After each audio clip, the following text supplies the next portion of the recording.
Deutéronome 10:11. Moïse continue de parler au peuple. Mais cette fois, son ton est plein de tendresse.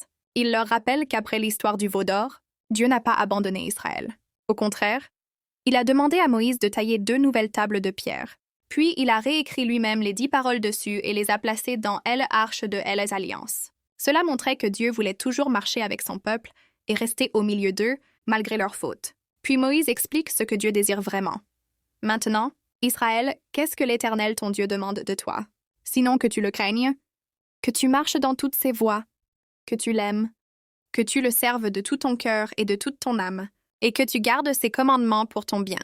Dieu n'a pas besoin de leur force ni de leur richesse. Il veut leur cœur, leur confiance et leur obéissance de chaque jour. Moïse dit aussi une phrase étonnante. « Circoncisez donc votre cœur et ne vous montrez plus rebelle. » Autrement dit, ce n'est pas seulement l'extérieur qui compte, mais l'intérieur. Dieu voit plus loin que les gestes religieux. Il regarde l'attitude du cœur. Il aime la justice et défend l'orphelin, la veuve et l'étranger. Il donne nourriture et vêtements à ceux qui n'ont rien. Alors, il demande à son peuple d'aimer aussi l'étranger, parce qu'eux-mêmes avaient été étrangers en Égypte. Dans le chapitre 11, Moïse rappelle encore les grands actes de Dieu. Les plaies en Égypte, la mer Rouge qui s'est ouverte, le désert où Dieu a protégé son peuple jour et nuit. Il dit aux parents d'enseigner ces choses à leurs enfants, de parler des paroles de Dieu à la maison, sur le chemin, le matin et le soir.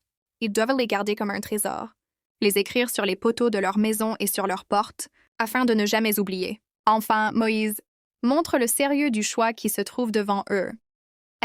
Ils aiment et obéissent à Dieu. La pluie viendra au bon moment.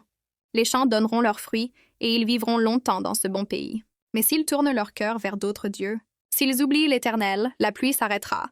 La terre se desséchera et ils perdront la bénédiction. Les enfants comprennent que la vraie vie ne vient pas seulement du pays promis, mais d'un cœur attaché à Dieu chaque jour.